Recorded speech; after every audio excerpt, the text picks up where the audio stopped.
ओम गणेशाय नमः। शिव पुराण कब पढ़ना चाहिए, आइए जान लेते हैं। शिव पुराण एक महत्वपूर्ण पुराण है और ये बहुत ही महत्वपूर्ण हमारा धार्मिक ग्रंथ है, जिसे भगवान शिव के भक्तों द्वारा बहुत ही श्रद्धा और भक्ति भाव से पढ़ा जाता है। वैसे तो शिव पुराण आप कभी भी पढ़ सकते हैं, मगर यदि दिन सोमवार का दिन आप विशेष रूप से इसके लिए शुभ माना जाता है, क्योंकि यह दिन भगवान शिव को ही समर्पित होता है। यदि आप श्रावण मास में शिव पुराण पढ़ते हैं या सुनते हैं तो उसका विशेष महत्व माना जाता है।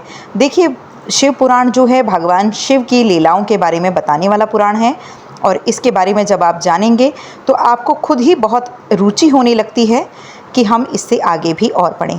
देखिए, इसके होने वाले कुछ फ़ायदे मैं आपको बता देती हूँ। जैसे कि आध्यात्मिक ज्ञान में हमारी वृद्धि होती है। शिव पुराण भगवान शिव के गणों की लीलाओं और महिमा का वर्णन करता है, जिसके पाठक को आध्यात्मिक ज्ञान की प्राप्ति होती है। इससे मोक्ष की प्राप्ति भी होती है। शिव पुराण का नियमित पाठ करने से व्यक्ति को अंततः मोक्ष की प्राप्ति होती है। शिव पुराण का पाठ मन और आत्मा को भी पवित्र कर देता है। शिव पुराण का पाठ भौतिक सुखों और मोक्ष को दोनों को ही प्रदान करने वाला होता है। शिव पुराण का पाठ व्यक्ति के पापों को नष्ट करने में भी सहायता करता है। सावन माह में शिव पुराण का पाठ करने से सांसारिक कष्टों से मुक्ति मिलती है। शिव पुराण का पाठ मृत्यु के भय को दूर करने में भी मददगार माना गया है।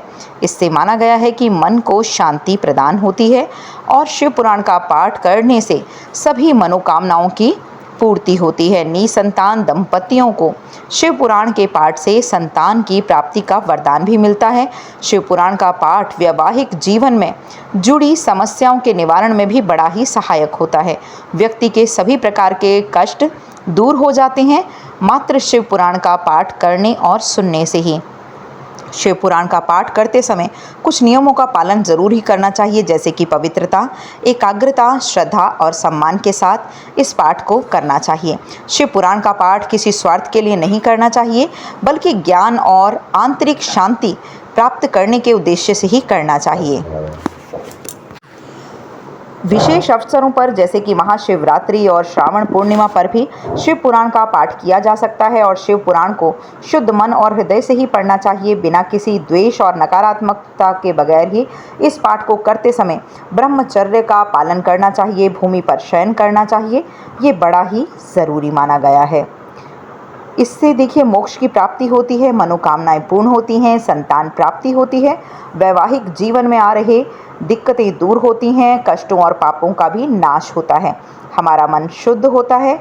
इसके लिए ये चीज़ें ज़रूरी हैं, जैसे कि शुद्धता का आप ध्यान रखें कि शिव पुराण का पाठ करते समय भक्तों को शुद्धता और स्वच्छता का विशेष रूप से ध्यान रखना चाहिए, यानी नहाना और स्वच्छ कपड़े ज़रूर ही आपको धारण करने चाहिए। भक्तों को शिव पुराण पढ़ने से पहले अपने कर्मों को भगवान शिव को समर्पित करने का संकल्प लेना चाहिए। भक्तों को ग्रंथ पढ़ते या सुनते समय केंद्रित और समर्पित रहना चाहिए।